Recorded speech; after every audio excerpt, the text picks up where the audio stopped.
History is often a collection of comfortable lies we tell ourselves to smooth over the jagged edges of the past. We like to think of the mid-20th century as a time of clear lines between the good guys and the bad guys, between the law and the lawless. But if you look at the streets of Harlem in the 1930s, 40s, and 60s, you will find that those lines weren't just blurred, they were obliterated. In that world, there was one name that commanded a respect so deep it bordered on religious reverence, and a fear so primal it kept grown men from sleeping at night. That name was Ellsworth Raymond Johnson, but the world knew him, and still knows him, as Bumpy. When you click on a video titled about Bumpy Johnson's wife being beaten, you are looking for a moment of explosion. You are looking for the Hollywood version of justice, where the villain makes a mistake, and the hero unleashes hell. Recent television portrayals, like the dramatized series Godfather of Harlem, have depicted scenes where Bumpy's wife, Mamie Hatcher Johnson, is caught in the crossfire of police brutality or street violence, sparking a reaction from Bumpy that levels city blocks. But the truth found in the historical archives is far more chilling than any screenwriter could invent.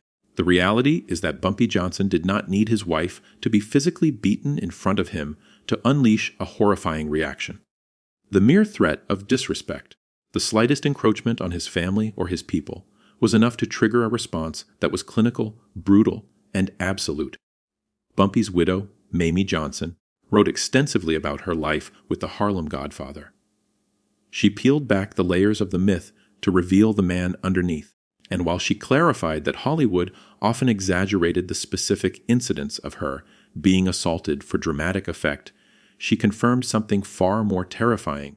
Bumpy Johnson viewed the protection of his family not as a duty, but as a law of nature. There is a documented incident stripped of movie magic that tells you everything you need to know about his reaction to disrespect.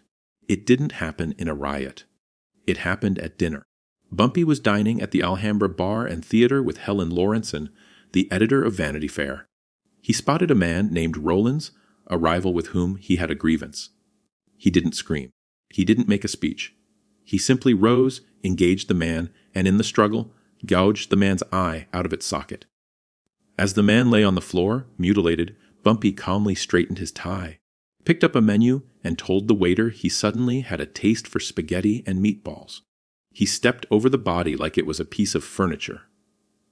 That was the real Bumpy Johnson, a man who could switch from violence to spaghetti in the blink of an eye. To understand how a man becomes that cold, that efficient, and that feared, we have to go back to the beginning. We have to go back to a time before Harlem, before the suits, and before the nickname became a crown. We have to go to Charleston, South Carolina, on Halloween Day, 1905. Ellsworth Raymond Johnson was born into a world that wanted to break him before he even took his first step.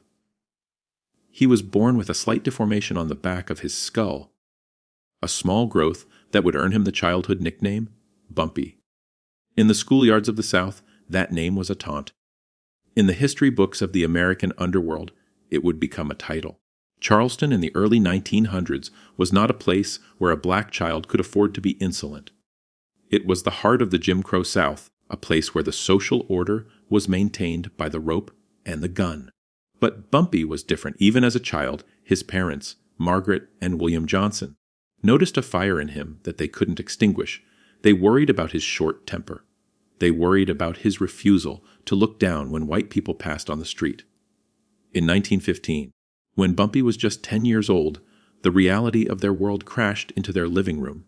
His older brother, Willie, was accused of killing a white man. In South Carolina, an accusation was as good as a conviction, and a conviction often meant a lynch mob. The terror of that moment, the knowledge that a mob could come for his brother, that the law offered no protection, that their only hope was flight, seared itself into Bumpy's consciousness. His parents mortgaged their tiny home, scraping together every cent they had to send Willie up north to live with relatives. It was a desperate move to save a life, but it taught Bumpy a lesson he would never forget. The system is rigged, and the only safety you have is the safety you build for yourself. As Bumpy grew older, his own insolence toward whites became too dangerous for Charleston to contain. His parents, fearing that their second son would meet the fate they had saved their first son from, made the decision to send him away. In 1919, Bumpy Johnson was sent to live with his older sister Mabel in Harlem. He arrived in New York at the dawn of a new era. This was the beginning of the Harlem Renaissance, a time when black art, literature, and culture were exploding into the American consciousness. But there was another Harlem, a Harlem of shadow and steel. And that was the Harlem Bumpy Johnson stepped into. He dropped out of high school. He didn't have the patience for classrooms when the streets were offering a different kind of education. He started working casual jobs, sweeping floors, selling newspapers, trying to make an honest dollar in a dishonest world. But the gravitational pull of the underworld was too strong. Bumpy began to hang around the pool halls and the street corners. He was small, he had a funny accent, and he had that bump on his head. He was a target for bullies. But the bullies of Harlem quickly learned what the bullies of Charleston had suspected: Bumpy Johnson was not a victim. He learned to fight with a ferocity that stunned opponents twice his size. He fought with knives, he fought with fists, and he fought with a cold, calculated rage. It wasn't long before he caught the eye of William, Bub, Hewitt, a local gangster who ran protection rackets and intimidated storefront owners. Hewitt was an established figure, a man who commanded fear. When Bumpy, just a teenager, stood up to him over a dispute regarding storefront territory, Hewitt didn't crush him. He admired him. He saw a young man with no fear and a high threshold for violence. Hewitt brought Bumpy into the fold, hiring him as an enforcer and a bodyguard for high, rolling gamblers. This was Bumpy's graduate school. He learned the economics of extortion. He learned the value of a reputation. And he learned that in Harlem, power wasn't given, it was taken. Throughout his 20s, Bumpy was a turbulent force. He was a pimp, a burglar, and a thief. He was arrested over and over again, spending nearly half of his early adulthood behind bars. But unlike many street thugs who rot in prison, Bumpy used his time. He read history. He read philosophy. He read Shakespeare. He began to write poetry, channeling his rage and his intellect into verse that was published in Harlem magazines.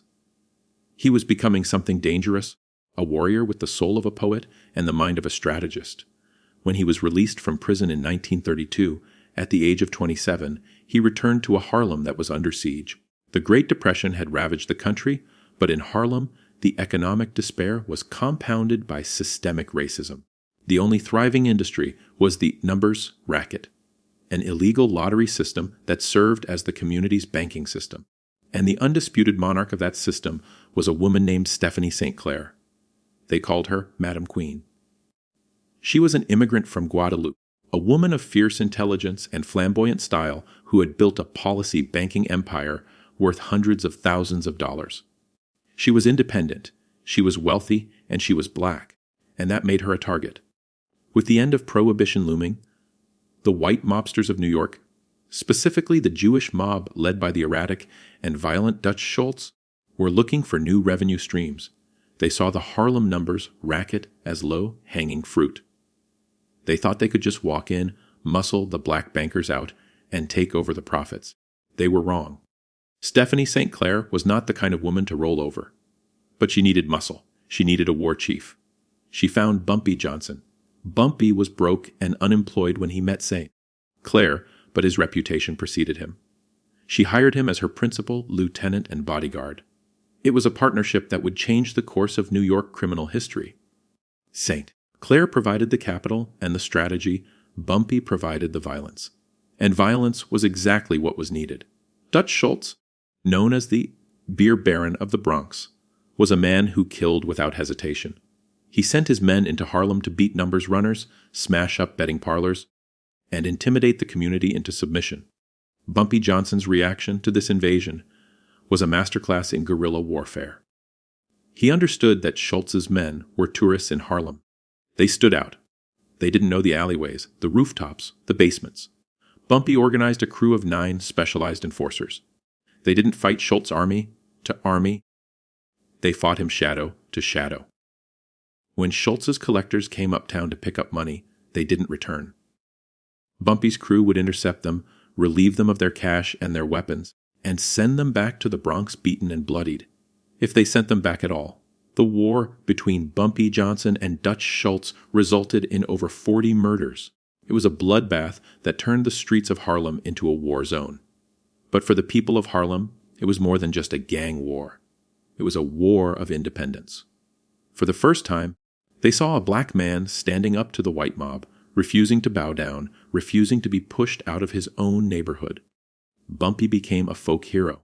He was defending the economic lifeblood of the community.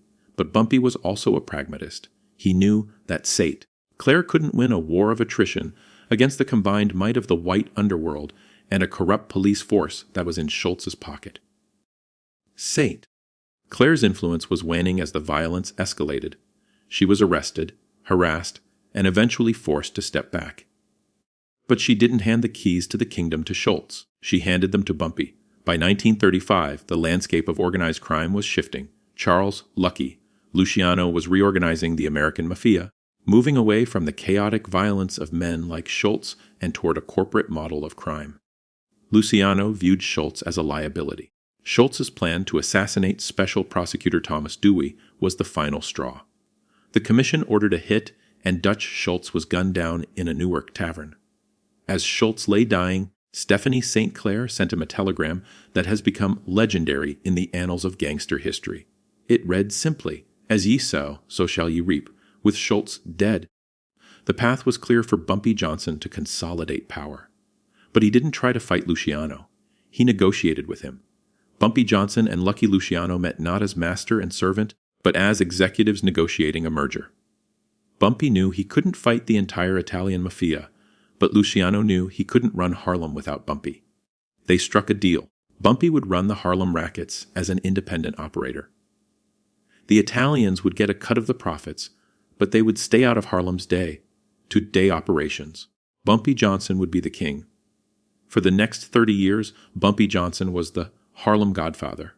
He controlled the numbers, the gambling, and the protection rackets. He walked the streets like a sovereign. He was a man of contradictions. A criminal who paid people's rent, a thug who quoted philosophy, a killer who handed out turkeys at Thanksgiving. But amidst the violence and the power struggles, there was another side to Bumpy Johnson, a side that belonged to one woman. In 1948, Bumpy walked into Hager's barbecue and saw Mamie Hatcher. She was a hostess, a woman from North Carolina who had come to New York to find her own way. Bumpy was 42 years old, a hardened criminal who had just finished a 10-year prison stretch. Mamie was 34. The courtship was swift. Bumpy, the man who terrified Harlem, was, in Mamie's words, an old-fashioned gentleman. He didn't win her over with threats, he won her over with charm, with intelligence, and with a vulnerability he showed to no one else. 6 months after they met, they were married. Mame Johnson became the keeper of the castle. She lived a life of luxury, shielded from the gritty details of Bumpy's work, yet acutely aware of who he was. She knew the dangers. She knew the enemies. And she knew that her safety was guaranteed by a reputation that had been built on bodies. Bumpy's protective instinct over Mamie was absolute. In a world where weakness was a death sentence, Mamie was his only vulnerability, and therefore she was the most guarded person in New York City. While the movies might show Mamie being beaten to provoke a reaction, the historical accounts suggest that such an event would have resulted in a massacre of biblical proportions. We know this because of how Bumpy handled a simple insult. The incident at the Alhambra bar with Helen Lorenzen is a prime example. Bumpy was out on a date, enjoying a refined evening, when the man named Rollins disrespected him, essentially disrespecting the company he was keeping. Bumpy didn't call for his guards. He didn't wait for a dark alley. He engaged the man right there on the floor of the restaurant. The brutality of gouging out an eye is intimate. It is personal. It requires a level of rage that is terrifying because of its precision. And then, the return to normalcy. The ordering of spaghetti signaled to everyone in the room and everyone in Harlem that violence was as mundane to Bumpy Johnson as dinner.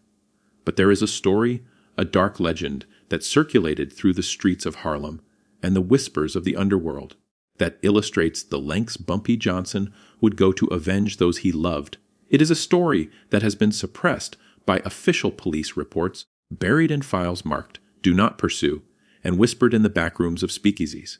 It is the story of the 6 ropes. History books might tell you that in February 1946, 6 white men were found dead along a stretch of road between Harlem and the Bronx. The police called it gang violence and closed the case. But the street knows different. The street knows that those men died because they made the mistake of touching someone Bumpy Johnson considered family. They died because they forgot that in Harlem, justice wasn't blind, it was Bumpy. To understand the horror of what happened that night in 1946, you have to understand who William, Big Willie, Jackson was. Willie wasn't a gangster. He wasn't a number runner. He was a dockhand from Charleston, just like Bumpy. He was a young man born in 1918 who grew up picking cotton and hearing the same slurs that had hardened Bumpy's heart. In 1941, Willie was working the docks in Red Hook, Brooklyn, trying to make an honest living. But honest work didn't protect you from hate. One night in February 1941, Willie was cornered by 5 white dock workers. They pulled knives. They told him he was taking work that belonged to white men. They were going to teach him a lesson. Willie was big, 6'2", and 200 pounds of muscle, and he fought back. But 5 knives against 1 man are odds that usually end in a funeral. That was when Bumpy Johnson happened to walk by. Bumpy didn't know Willie. He had no reason to intervene, but Bumpy had rules. He saw 5 white men surrounding 1 black man, and that violated the code he lived by. Bumpy stepped into the alley, pulled his .45 caliber pistol, and fired 2 shots into the air. The sound froze the attackers. Bumpy looked at them and said, "This man works for me now. You got a problem with that?" The white workers ran. They knew who Bumpy was. They knew that staying meant dying. Willie stood there, bleeding from a cut on his arm, breathing hard. He told Bumpy, "I don't work for you." Bumpy looked at him and said, "You do now. Because those 5 are coming back tomorrow with 10 more. Your choices are work for me and live, or stay here and die." Willie asked what kind of work. Bumpy replied, "The kind where men like them never put their hands on you again, long as you're with me." Willie took the job. He became Bumpy's bodyguard. But Willie was more than just muscle. When World War II broke out, Willie was drafted. Bumpy could have used his connections to keep him out. He could have paid off a doctor or a politician. But Willie wanted to go. He wanted to fight. He told Bumpy, "I want to prove I'm as good as any white man. I want to come back with medals pinned to my chest so nobody can ever say I'm less than human." Bumpy respected that. He told Willie to go and promised him a job when he returned. Willie shipped out to Italy with the 92nd Infantry Division, the famous Buffalo Soldiers. In March 1944, at the Gothic Line, Willie's unit was pinned down by a German machine gun nest. The white officers were dead or hiding. Willie Jackson, a black corporal in a segregated army, took a Browning automatic rifle and charged the nest alone. He killed 4 German soldiers and saved 17 American lives. He was awarded the Bronze Star and the Purple Heart. Willie came home in 1945 a hero. Or so he thought. He stepped off the ship with medals on his chest, expecting the country he bled for to treat him like a man. Instead, he was thrown off a bus for sitting near a white woman. He was refused service at a midtown restaurant. He was beaten by cops in Times Square. By December 1945, the war hero was sleeping in an alley behind Small's Paradise, homeless and broken. That was where Bumpy found him again. Bumpy didn't see a bum. He saw a brother. He gave Willie money, got him a room, and gave him his job back. "You're my bodyguard now," Bumpy said. "And Willie, nobody puts their hands on you again long as you're with me." For 3 months, Willie was Bumpy's shadow. And in those 3 months, Willie saved Bumpy's life 3 times. He spotted a poisoned drink. He spotted a sniper in a window. And finally, one night leaving Small's Paradise, Willie took a bullet meant for Bumpy. He took a shot to the shoulder, fired back, and drove the attackers away. As he lay bleeding, Bumpy held him. Willie smiled and said, "3 times, boss." "That's 3. Bumpy told him, "You matter, Willie." To me, to Harlem. But the story of Willie Jackson does not have a happy ending. It has a brutal, violent end that triggered the wrath of the Godfather. 2 days after Willie took that bullet for Bumpy, he was recovering at a doctor's safe house. Word got out to the crew that had tried to hit Bumpy, a white gang from Hell's Kitchen led by a man named Danny Morrison.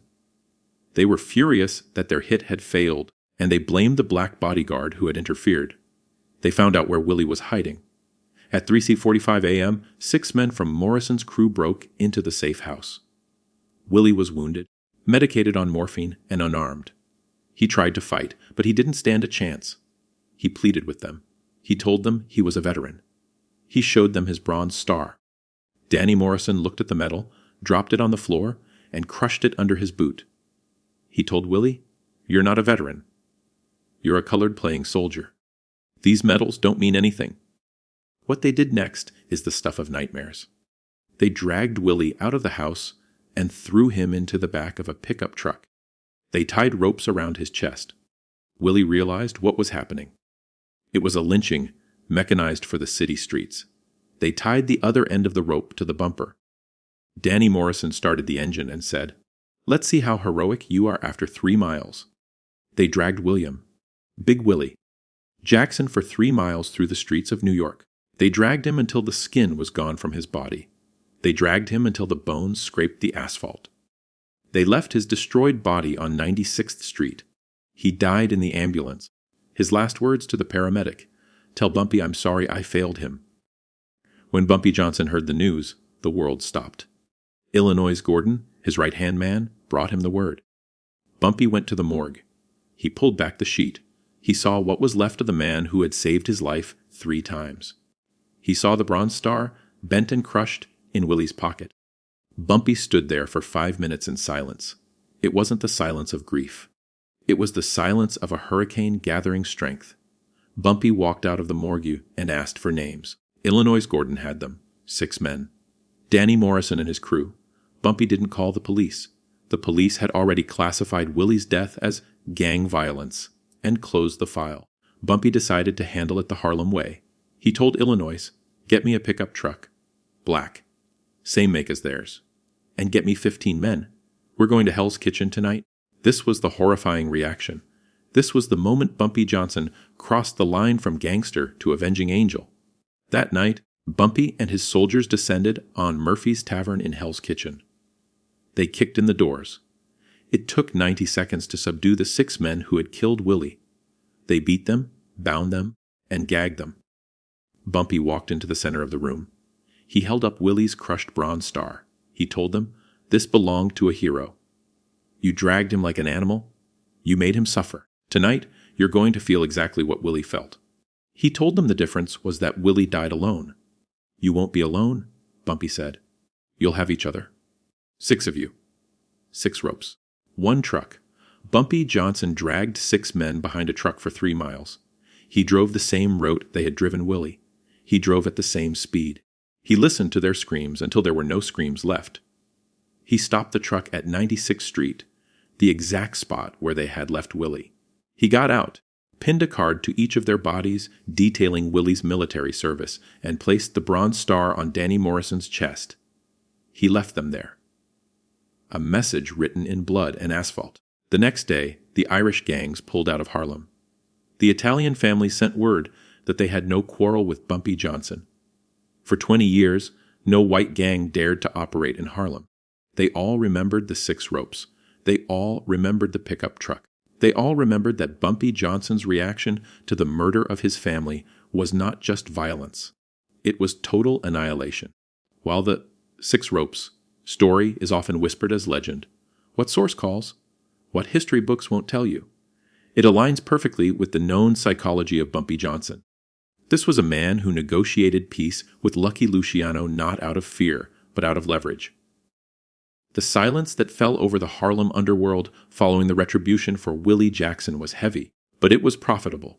Bumpy Johnson had established a perimeter of terror around his territory that even the most hardened mobsters dared not cross.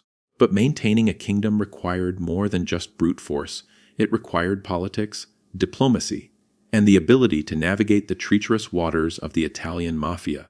Following the death of Dutch Schultz, Bumpy Johnson had engaged in a series of high-stakes negotiations with Charles, Lucky, Luciano.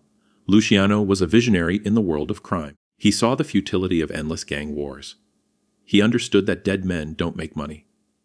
When he looked at Harlem, he saw a gold mine of numbers rackets, but he also saw a fortress that Bumpy Johnson held the keys to. The Italians could have tried to invade Harlem again, But after the Schultz War and the rumors of the six ropes, the cost of doing business that way was too high. So they played chess. Literally. Bumpy Johnson and Lucky Luciano would meet in front of the YMCA on 135th Street, sitting at a board, moving pawns and knights while discussing the fate of millions of dollars in illegal gambling revenue. It was a surreal sight, the head of the Italian Commission and the godfather of Harlem, engaged in a battle of wits in broad daylight. These games were symbolic. They represented a mutual respect between two men who understood power. The deal they struck was simple but revolutionary. Bumpy would retain control over the Harlem operations. The 116th Street crew of the Genovese family would act as the liaison, taking a percentage of the profits in exchange for police protection and political cover that the Italians could provide, but Bumpy was the boss of Harlem. He was an associate, not a subordinate. He was the only black man to ever sit at the table with the five families on such equal footing. This alliance ushered in a golden age for Bumpy, but it also brought complexity. He was now part of a national syndicate. The money flowed in rivers. Bumpy and Mamie lived a life of opulence in their apartment at Lenox Terrace, the affluent tenement where politicians and celebrities lived. Bumpy drove flashy cars and wore custom, made suits from Solka. He was a celebrity in his own right, his name appearing in the gossip columns of Jet magazine alongside stars like Billie Holiday and Sugar Ray Robinson. But with the alliance came the drugs. This is the darkest chapter of Bumpy Johnson's legacy, the heroin paradox. For years, the numbers racket had been a relatively benign form of vice. It was gambling, yes, but it was deeply ingrained in the culture of the community. It functioned as a savings bank for people who couldn't get accounts at white banks. But in the late 1940s and early 1950s, the Italian mob began to push heroin. They saw the potential for massive profits, and they needed a distribution network in Harlem. Bumpy Johnson stood at the gate.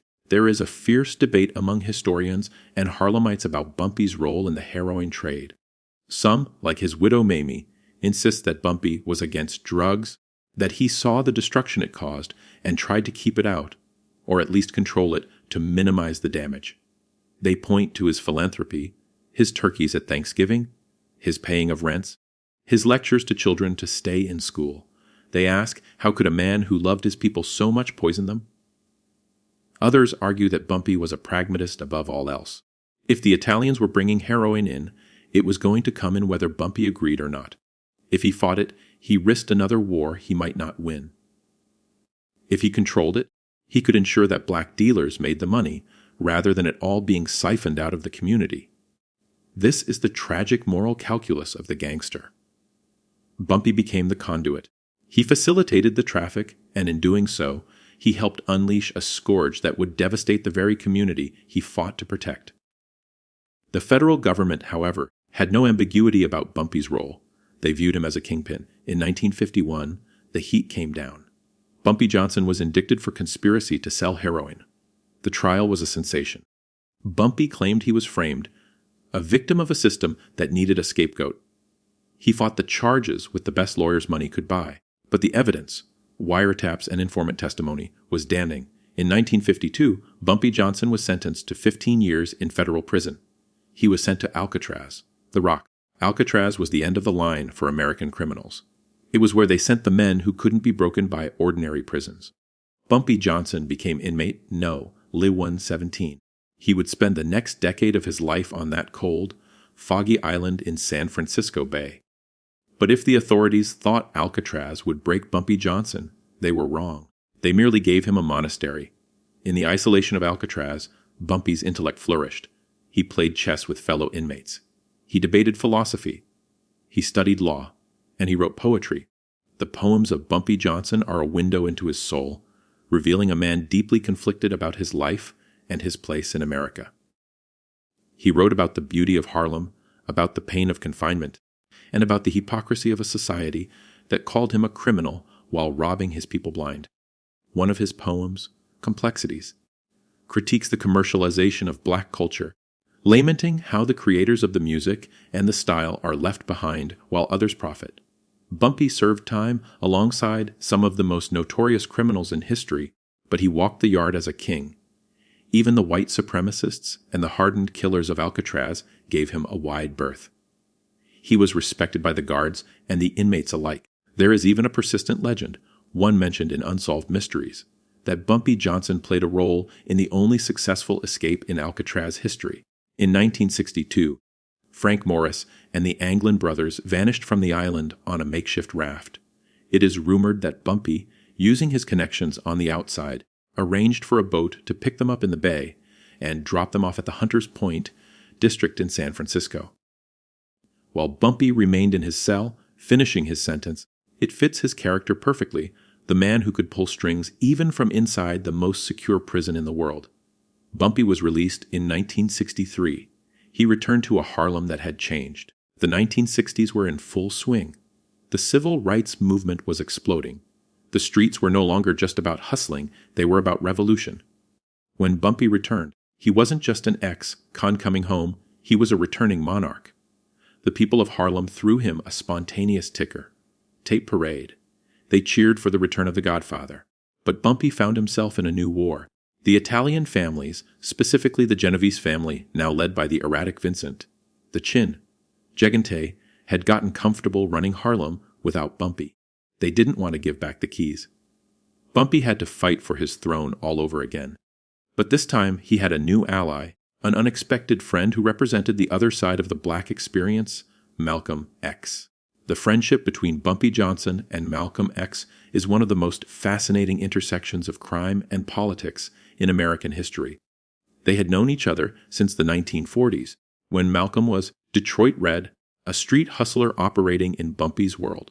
Now, Malcolm was a global icon of black liberation, and Bumpy was the icon of black underworld power. They were two sides of the same coin, both men who refused to bow to white authority, both men who believed in black self-determination. Bumpy respected Malcolm deeply. When Malcolm split from the Nation of Islam in 1964, he became a marked man. The nation wanted him dead.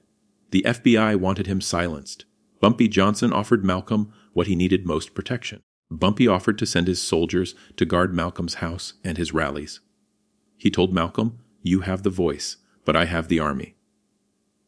Malcolm, however, was trying to legitimize his movement. He felt that being seen with a known gangster and drug lord would undermine his message. He politely declined Bumpy's offer of a full security detail, though it is believed that Bumpy provided covert protection whenever he could. When Malcolm X was assassinated in the Audubon Ballroom in 1965, Bumpy was devastated. He was also bitter. He felt that if Malcolm had accepted his help, the assassins never would have gotten close. Bumpy mourned Malcolm not just as a leader, but as a friend who understood the burden of fighting an uphill battle against a system rigged to destroy them. In the final years of his life, Bumpy Johnson continued to defy authority. In December 1965, fed up with the relentless police surveillance that had followed him since his release from Alcatraz, Bumpy staged a protest. He walked into a Harlem police station and refused to leave.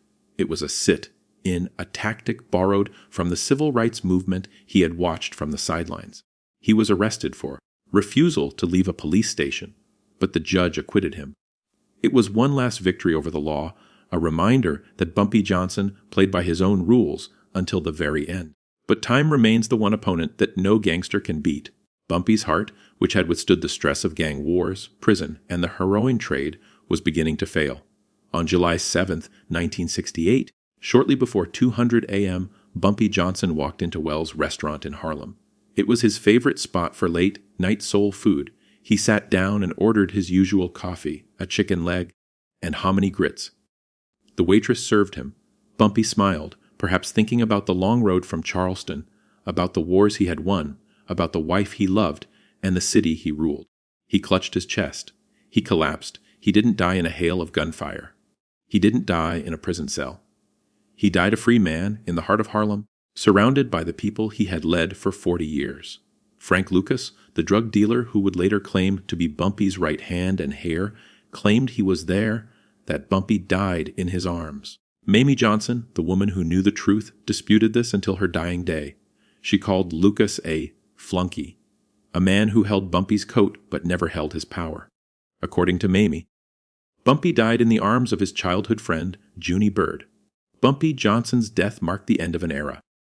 He was the last of the old-school godfathers, a man who combined the brutality of the streets with a twisted code of honor.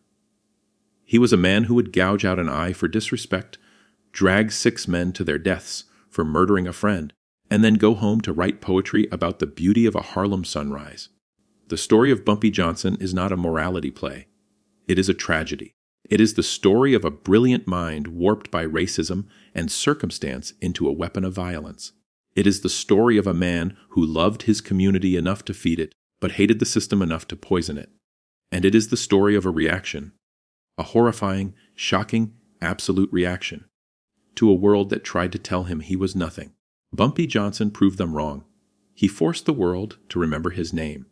And in the streets of Harlem, if you listen closely to the wind blowing down Lenox Avenue, you can still hear the echo of the pickup truck dragging the ghosts of those who dared to disrespect the king,